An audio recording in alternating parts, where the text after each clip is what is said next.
बहुत स्वागत। आप देख रहे हैं कहानी कुर्सी की। मैं हूं सौरभ शर्मा, हर्षवर्धन त्रिपाठी जी, विजय त्रिवेदी जी, प्रोफेसर संगीत रागी जी, समीर चौगांवकर जी, सभी लोग हमारे साथ हैं। राहुल गांधी 20 दिन की विदेश यात्रा के बाद वापस भारत लौट आए हैं और पहली बार राहुल गांधी का इंतजार उनके समर्थक भी बेसब्री से कर रहे हैं, उनके विरोधी भी कर रहे हैं।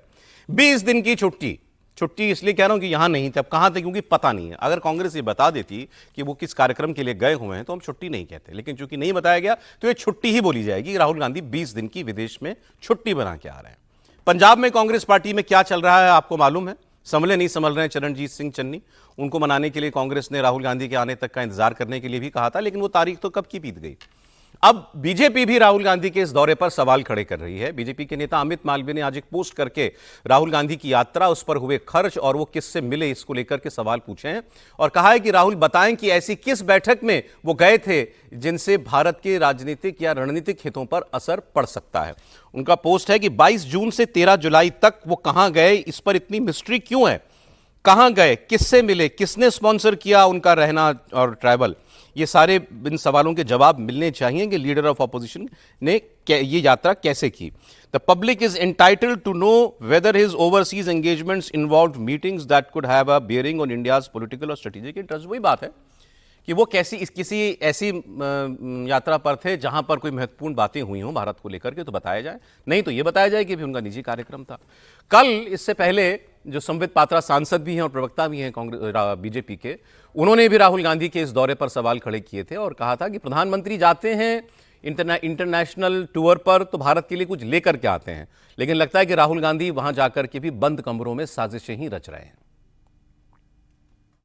आप जानते होंगे राहुल बाबा कहाँ है, ढूंढिए जरा कहाँ है। उनका कुछ होने वाला था, प्रयागराज में कोई कार्यक्रम 10 जुलाई को पोस्टपोन्ड हो गया। पटना में भी कार्यक्रम था, वह भी पोस्टपोन्ड हो गया। इसमें कोई स्टैंप लगा हुआ है लंदन, आइसलैंड, जर्मनी, पता नहीं कहाँ है। वह भी टूर कर रहे हैं। यह प्रधानमंत्री जी भी टूर में गए, राहुल गांधी जी भी टूर में गए। प्रधानमंत्री जी देश को जिता के आए और राहुल गांधी जी बंद कमरे में जरूर, मैं लिख के देता हूं, पता आप लगाइए, जरूर बंद कमरे में षड्यंत्र रच रहे होंगे कि जो अच्छे काम नरेंद्र मोदी जी के नेतृत्व में हुआ है किस प्रकार से उसमें भंग डाला जाए, रंग में कैसे भंग डाला जाए, उसका प्रयास कांग्रेस के राहुल गांधी जरूर कर रही होगी। अब राहुल गांधी साजिश रच रहे हैं ये बीजेपी कह रही है, लेकिन बीजेपी बोल इसलिए पा रही है क्योंकि बताया नहीं गया कि राहुल गांधी की यात्रा किस मकसद से थी, कहां पर वो गए, इवन कहां गए ये भी तो नहीं पता। विदेश में कहां गए, इतनी बड़ी दुनिया में किन देशों में वो गए, इसकी भी किसी को जानकारी नहीं है। कुछ इधर उधर से बातें पता चल रही हैं कि यूरोप के टूर पर थे तो फिनलैंड भी गए थे, लंदन भी गए थे, जर्मनी भी गए थे, 2-3 इन जगहों के नाम इन्होंने भी लिया, हमें भी ऐसा ही कुछ पता चला था। बट इस पर स्पेकुलेशन की गुंजाइश क्यों छोड़ती है कांग्रेस पार्टी, सबसे बड़ी बात तो ये। और 20 दिन बहुत होते हैं भाई, 20 दिन तक देश का नेता विपक्ष विदेश में है और मालूम ही नहीं किसी को कहां पर है कहीं। और लोग कहेंगे भाई आपको क्या मतलब है राहुल गांधी से, वो कहीं भी जाएं, ठीक है, फिर ये बात है, फिर इसको हमेशा के लिए ऐसे ही छोड़ दिया जाए कि राहुल गांधी जो करते हैं उनसे कुछ ना पूछा जाए। लेकिन अब वो लीडर ऑफ ऑपोजिशन है। समीर जी के पास कोई पुख्ता खबर हो तो बता दें। सर जाना तो उनको 19 तारीख को था जन्मदिन मनाने, लेकिन फिर कहा गया कि भाई जन्मदिन के दिन आप गायब हो जाओगे तो बवाल मचेगा, तो कम से कम बर्थडे के दिन तो आप रुक जाओ। तो 19 जून को रुक गए मन मार के, उसके बाद से वो निकल गए। और 20 दिन विदेश में रहना और ऐसी जगह रहना कि किसी को भनक तक नहीं लगे। कांग्रेस में भी किसी को भनक नहीं थी, सिर्फ खबर है कि प्रियंका और सोनिया गांधी को पता था वो कहां पर है, बाकी किसी को नहीं मालूम था कि राहुल गांधी कहां गए। ऐसी कौन सी गोपनीय यात्रा थी कि सिर्फ सोनिया और प्रियंका के अलावा मल्लिकार्जुन खड़गे राष्ट्रीय अध्यक्ष को भी नहीं मालूम। पंजाब में इतना बवाल मच रहा है, वहां के जो प्रभारी है भूपेश बघेल राहुल गांधी को मैसेज भेज रहे हैं कि वीडियो कॉन्फ्रेंसिंग से आप चन्नी से बात कर लीजिए। आप वीडियो कॉन्फ्रेंसिंग पर चन्नी से बात करने को तैयार नहीं हो, आप किसी भी तरीके से पंजाब के मामले में दखल देने को तैयार नहीं हो, आप पार्टी के नेताओं से बात करने को तैयार नहीं। और 8 महीने बाद 5 राज्यों का महत्वपूर्ण चुनाव है, उत्तर प्रदेश है, उत्तराखंड है, गोवा है। आप उसकी चिंता छोड़कर आप 20-20 दिन बाहर रह रहे हो। सत्र शुरू हो रहा है 20 तारीख को, वहां पर सरकार को कैसे घेरना है, राम मंदिर का इतना बड़ा मामला है, उस पर आप शब्द नहीं बोल रहे। सरकार को किस मामले पर घेरना है, कैसे करना है, विपक्ष आपके साथ नहीं है, आपको कोई चिंता नहीं। और इस तरीके से इस बात की कि आपको भी नहीं पता वो कहां गए। मैंने कहा ना सर, सोनिया प्रियंका के अलावा इस बार किसी को नहीं। लेकिन जब मैंने सुना कि प्रधानमंत्री तो भाई सार्वजनिक तौर पर देश का और बंद कमरे में राहुल गांधी, मुझे लगा कि अब बताएंगे। नहीं, लेकिन आप बंद कमरे का मसला, मैं फिर आपसे पहले भी मैंने कहा आप लोगों के परिवार यहीं पर हैं, ठीक है। राहुल जी को आप उनके परिवार रिश्तेदार बाहर भी रहते हैं और आप उनके निजी जीवन में झांकने की कोशिश कर रहे हैं। सर कब तक निजी जीवन वाला बहाना चलेगा सर? नहीं, कब तक? अब देखिए वो कहाँ किससे, अब मान लेते हैं मोदी सरकार, मतलब राहुल गांधी क्या इतने इनकॉन्सिक्वेंशियल नेता हैं कि उनके वो कहीं चले जाएं, देखिए किसी को परवाह ही नहीं होनी चाहिए? ऐसे दो ही स्थितियां हो, यहां तो सरकारी दौरे पर कांग्रेस पार्टी सवाल पूछ लेती है प्रधानमंत्री के। सौरभ जी, दो ही स्थितियां हो सकती हैं। या तो उनका बहुत व्यक्तिगत से बहुत ही निजी व्यक्तिगत जीवन है जिसमें आप हस्तक्षेप करना चाह रहे हैं, एक। दूसरा, या तो वो भारत सरकार के खिलाफ कोई ऐसे जगहों पर मिलना चाहते हैं जहां वो दुनिया को बताना नहीं चाहते हैं, या भारत के लोग जानने नहीं देना चाहते हैं। दो ही स्थितियां हो सकती हैं। नहीं तो यदि लीडर ऑफ अपोजिशन और देश को जानने का पूरा हक है, मैं आपसे बिल्कुल नहीं कह सकता, लेकिन इसको ऐसे कहा जा सकता है कि या तो वो बिल्कुल ही नितांत प्राइवेट ट्रिप पर है, इसकी जानकारी शेयर करना उनको जरूरी नहीं लगता, ऑल्दो तब भी करनी चाहिए, जगह तो बतानी चाहिए कहां गए। और दूसरा ये वो किसी ऐसी जगह गए जिसके बारे में वो नहीं बताना चाह रहे। Rahul Gandhi leader of opposition है, ध्यान लीजिए। हाँ।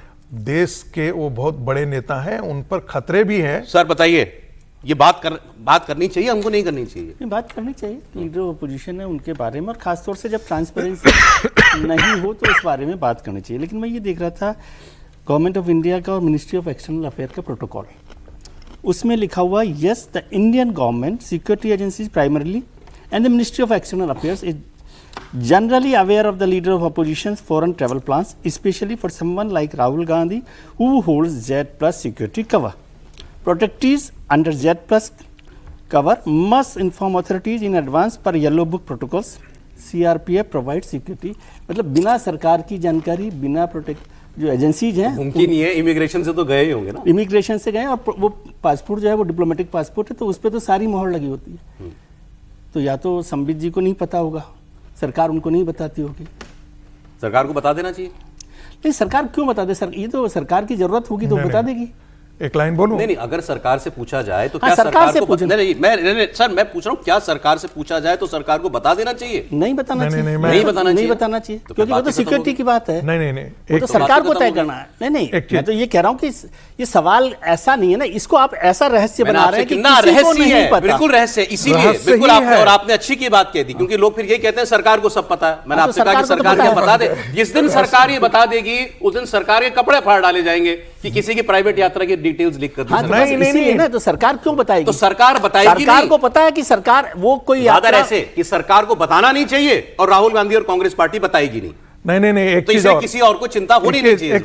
कांग्रेस को राहुल गांधी को बताना चाहिए। सरकार, मैं ये कह रहा हूं, एक लाइन, डिप्लोमेटिक पासपोर्ट पर वो किस देश में गए हैं बस इतना ही पता हो सकता है। हाँ, तो वही तो पता होगा। लेकिन वो कहां पर गए हैं हम भी उतनी बात उसमें कहां पर एक कमेंट आपका सर, फिर आगे बढ़ते हैं जी।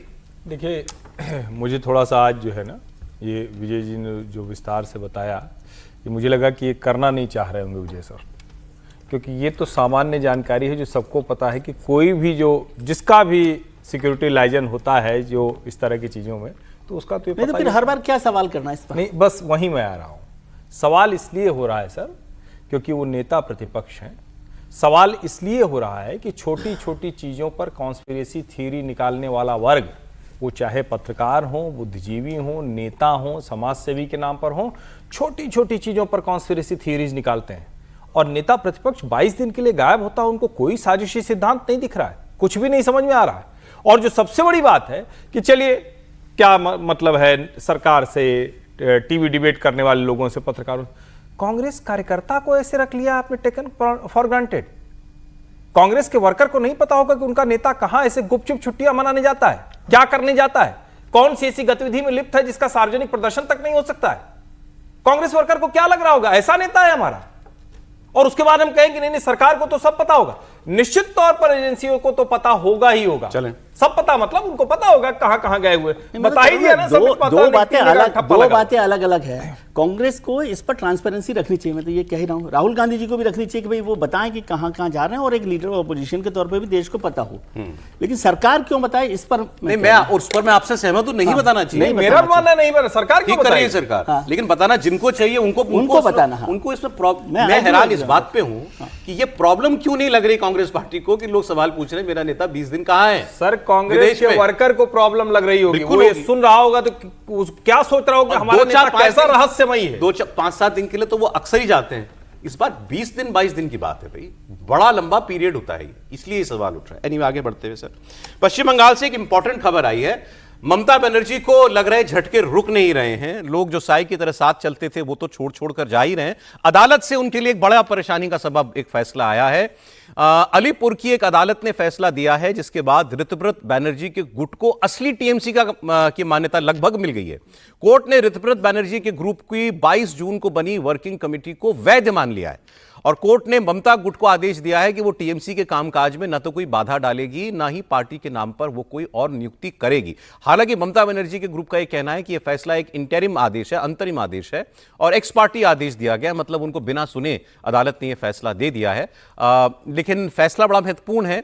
उन्होंने ये बताया था कि हमने अपनी ये एग्जीक्यूटिव वगैरह बुलाई थी, इसके बाद हमने ये समितियां अपनी फाइनल की। ऋतव्रत बनर्जी ने अदालत में ये कहा था और अदालत ने कहा हाँ इन्होंने ठीक प्रोसीजर से किया है और यही इनकी ही जो समिति है उसको मान्यता हम दे रहे हैं। जब एक ग्रुप की समिति को मान्यता दे दी तो वही ऑफिशियल टीएमसी हो गई, फिर दूसरे वाले की समिति का या उसके पदाधिकारियों का कोई मतलब नहीं रह गया। एक लाइन में बोले कि टीएमसी के चेयरमैन अरूप रॉय हैं, इसको मान लिया अदालत ने। ममता बनर्जी चेयरमैन नहीं, अध्यक्ष नहीं है, अरूप रॉय चेयरमैन है। अरूप रॉय चेयरमैन है तो बात ही खत्म हो गई, फिर ममता जी की पार्टी रही नहीं है तो फिर अरूप रॉय की अध्यक्षता में चलने वाली पार्टी हो गई है। अब इससे क्या क्या चीजें जुड़ी हैं, जितने कार्यालय हैं पूरे प्रदेश में वहां ममता ग्रुप के हर आदमी की नो एंट्री, दिल्ली ये कोलकाता वाले हेडक्वार्टर समेत उनका जो वो चल रहा है पैसे को लेकर, बैंक अकाउंट को लेकर के जो मामला अदालत में चल रहा है, वो सारे बैंक अकाउंट अब इस ग्रुप के पास चले जाएंगे। हालांकि वो भी सब जुडिस है, लेकिन वहां अब इनके वकील जाकर के कहेंगे ना कि भाई एक फेलो अदालत ने आदेश दे दिया, हम ही है इसलिए टीएमसी। जब फैसला हो गया तो आप कोई इसके अंदर कंफ्यूजन रह नहीं गई, आप अकाउंट खोलिए और हमारा चेक लगेगा। ऋतव्रत बनर्जी को सुनते हैं।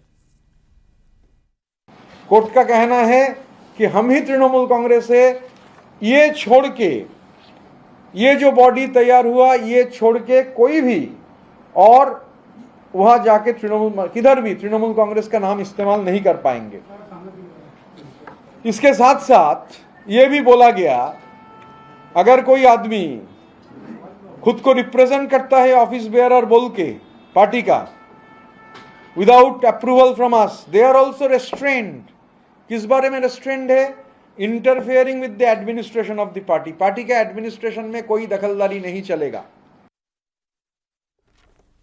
अब ये फैसला अगर कोर्ट से हो गया तो फिर चुनाव आयोग क्या करेगा? ये तो चुनाव आयोग में गया हुआ है मामला। नहीं, ये कोई ना हाई कोर्ट का फैसला है ना सुप्रीम कोर्ट का फैसला है। ये अधिकार, विशेषाधिकार चुनाव आयोग का है, वो तय करेगा पार्टी को लेके कि पार्टी किसकी है, पार्टी की बैठकें किसके मान्य नहीं है। और मामला भी चुनाव आयोग के अंदर दोनों ने अपने अपने दावे पेश करे हुए चुनाव आयोग को फैसला लेना है। ये अलीपुर कोर्ट ने जो दिया किसी और मामले को दिया होगा, उसको इस तरीके से बताया जा रहा है कि जैसे कोर्ट का फैसला हो गया किसी एक मामले को लेकर फैसला होगा। कायदे से जहां तक मेरी जानकारी है मामले तय करेगा। मामले हाई कोर्ट में होते हैं या सुप्रीम कोर्ट में होते हैं, लोअर कोर्ट में ये फैसले नहीं होते। देखिए ये कहा गया है, आदेश ये है, अलीपुर अदालत ने पार्टी कार्यकर्ताओं की ओर से दायर मामले में फैसला सुनाते हुए कहा है कि 22 जून को राष्ट्रीय कार्य समिति की बैठक के बाद गठित समिति ही तृणमूल कांग्रेस की वैध इकाई है। जब उनकी गठन की हुई समिति को मान्यता दे दी कोर्ट ने, फिलहाल तो दे ही दी, वही हो गए इसलिए टीएमसी। लेकिन उसका वजूद क्या है? क्या उसके आधार पर बैंक अकाउंट वो खोल सकते हैं? क्या उसके आधार पर वो प्रॉपर्टी हर चीज के लिए कोर्ट में ही जाना पड़ेगा? और इस मामले के लिए उन्होंने कहा ये आदेश हम अपने रिप्रेजेंटेशन में चुनाव आयोग को देंगे। कोर्ट में नहीं जाना पड़ेगा सर, कोर्ट ये कहेगी पर चुनाव आयोग तय करेगा इस मामले को। चुनाव आयोग के फैसले के बाद आप हारेगा ये तो अभी कह देना चाहिए था। ये तो गलत है ना। अलीपुर की कोर्ट ने, लोअर कोर्ट ने कह दिया, इसका कोई मतलब नहीं है कहने का। मुझे लगता है किसी तरह से वैलिड नहीं है। किस संदर्भ में कहा, कौन सा जज ने कहा, क्या सुनकर कहा, यह पूरी तरीके से गलत है। यह पूरा तरीके से चुनाव आयोग का फैसला होगा।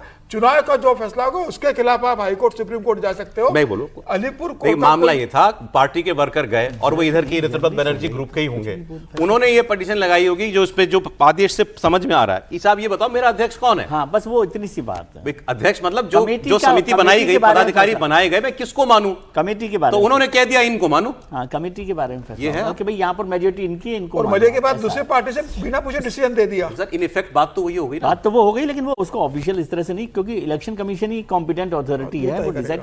इलेक्शन कमीशन के फैसले के बाद आप कोर्ट में जा सकते हो कि भाई हम इस फैसले का कोई मतलब नहीं है। इस मसला का कोई मतलब नहीं है। कमेटी मतलब खासतौर से पार्टी के अधिकारों को लेकर या पार्टी के नेतृत्व को नहीं, लेकर। वो तो ठीक है कि फाइनल फैसला तो चुनाव आयोग करेगा, और लेकिन इलेक्शन कमीशन के कॉम्प्लिकेशंस डिसीजन को जरूर पैदा होंगी और जो मामले चल रहे हैं उनमें। अगली खबर आपको मैं बताता हूं, बड़ा आप लोग मैं देख रहा था, बड़ी चर्चा, बड़ी चिंता कर रहे थे आप बीजेपी की बगावत हो गई बीजेपी में। नरोत्तम मिश्रा के समर्थकों ने जो है जाम कर दिया हाईवे और पत्थरबाजी पुलिस पर की और हाईजैक कर लिया पार्टी का कार्यालय, हुआ भी था।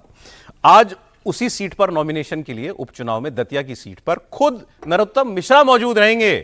उनकी जगह जिनको टिकट दिया गया है उनके नॉमिनेशन में नरोत्तम मिश्रा खुद मौजूद होने वाले हैं। और क्या नाम है सर उनका? आशुतोष तिवारी जी के नॉमिनेशन में। और इससे पहले उनके कई स्टेटमेंट भी आए थे। उन स्टेटमेंट्स में ये कहा गया था नरोत्तम मिश्रा की तरफ से कि मुझे पता लग गया है कि मेरा कद बड़ा नहीं है, पार्टी सर्वोपरि होती है और पार्टी ने जिसको भी टिकट दिया मैं जी जान से उसको जिताने के लिए कार्य करूंगा। ठीक है, ये भी कहना ही पड़ता है। अभी सुन लेते हैं जरा नरोत्तम मिश्रा जी को। किन किन बड़े नेताओं से मुलाकात? किसी भी नेता से नहीं हुई। सर नितिन नवीन जी से मुलाकात हुई? नहीं हुई। सर क्या बात की हुई है? दिल्ली बुलाया गया था? नहीं, बुलाया भी नहीं गया। सर कल क्या? मैं गया था, ये सही है। सर कल नामांकन में शामिल होंगे? 100% शामिल होऊंगा।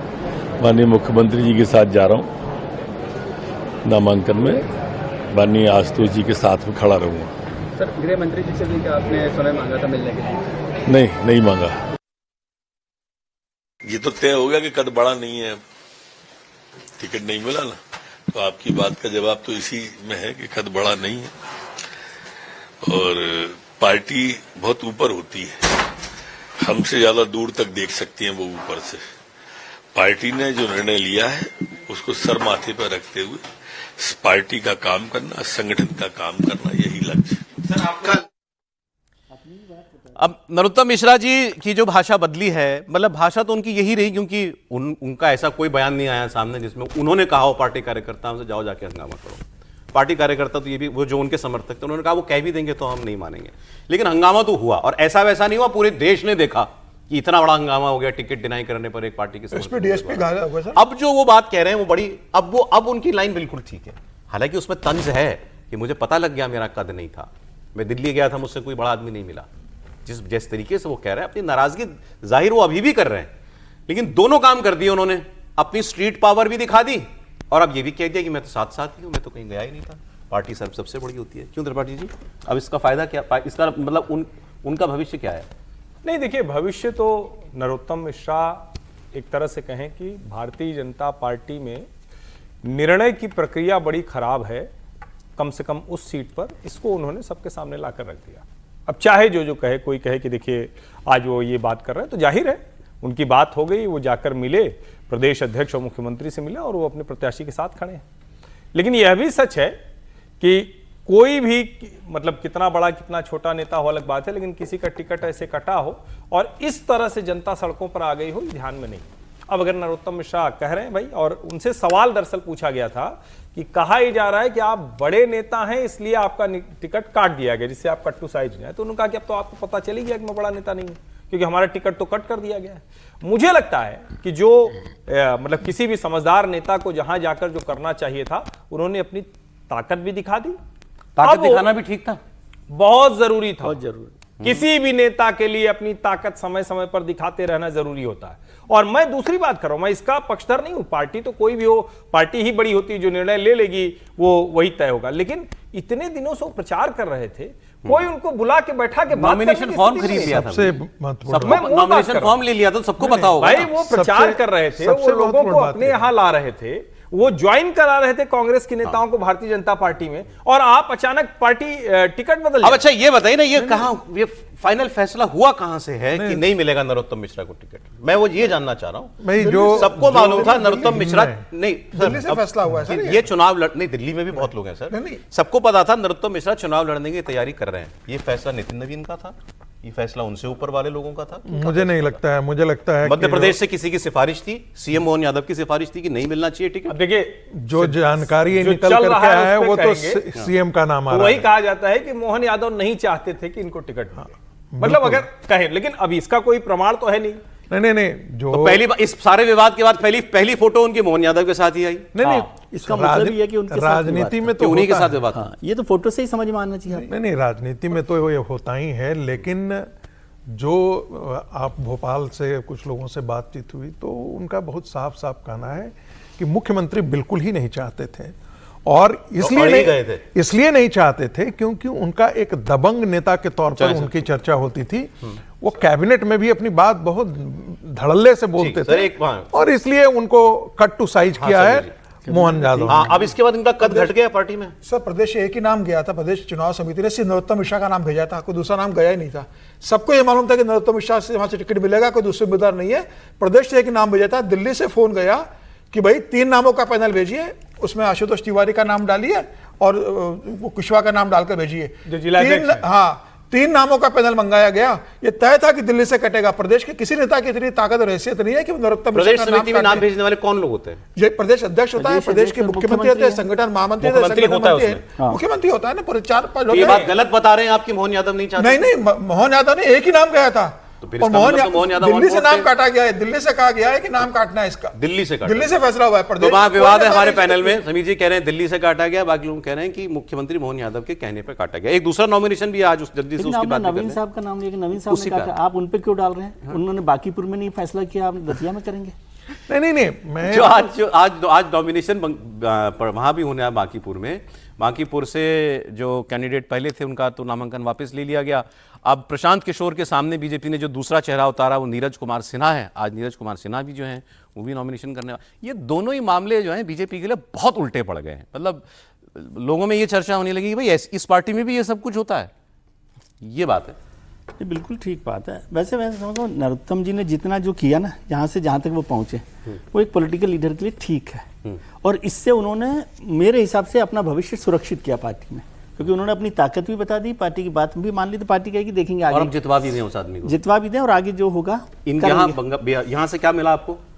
मतलब तो अब ये यहाँ लाइव तस्वीरें आ रही हैं। अच्छा, वो भी नॉमिनेशन के लिए जा रहे हैं प्रशांत वो भी नॉमिनेशन के लिए जा रहे हैं, और बहुत सारे लोगों ने जो पार्टी में हैं उन्होंने मदद की है प्रशांत किशोर जी की, तो उसका भी उन्होंने आभार जताया है कई लोगों को प्रशांत जी ने। बीजेपी ने मदद की है। हाँ, कि भाई कैंडिडेट बने, तो उस पर काम हो रहा है। लेकिन मैं इससे सहमत नहीं इस प्रकरण से क्या संदेश गया है? मतलब पार्टी में कुछ और जो फैसले होते हैं वो बिल्कुल ऊपर लेवल पर फैसले होते हैं, उनको नीचे की हवा नहीं होती। उनके नीचे की हवा सर नहीं अगर मोहन यादव कटवा दे तो नरोत्तम मिश्रा रात को जो क्षेत्रीय संगठन महामंत्री अजय जामवाल, प्रदेश अध्यक्ष मोहन यादव के साथ 2 घंटे नहीं बैठे और रात को डिनर नहीं करते। और सर ये भी वहां तो बैठक में सर, उनसे बैठक में कहा मोहन यादव ने, क्षेत्रीय संगठन मंत्री अजय जामवाल ने, कि दिल्ली का फैसला लगे तो आप दिल्ली बात कीजिए। ओ, मैं कह रहा हूं आप वहीं से बाहर ही नहीं निकल पा रहे हैं। यहाँ पर राष्ट्रीय अध्यक्ष की सीट पर इतना बड़ा कांड हो गया। नहीं, उसमें वो भी हुआ ना कि राष्ट्रीय अध्यक्ष और होम मिनिस्टर दोनों ने मुलाकात नहीं की नरोत्तम मिश्रा से दिल्ली में। नहीं एक चीज ये भी तो हो सकता है ना, लोड ही नहीं ले रहा कोई प्रशांत किशोर का भी। आप प्रशांत किशोर कर लीजिए, बार बार उसी पे लाना चाह रहा हूं। आप प्रशांत किशोर ही पार्टी के अधिकृत उम्मीदवार हैं, आप ये कह रहे हैं? लेकिन बांकीपुर भी बहुत आसान सीट नहीं है सर। ठीक है सर, चलिए ठीक है। नहीं सीट तो आसान ही थी, लेकिन उसको अब मुश्किल कर दिया गया। आसानी अच्छा लगता है चुनाव लड़ना। और चुनाव तो चूंकि वहां की जो मतलब उस सीट का जो मिजाज है वो तो भाजपा ही मिजाज है।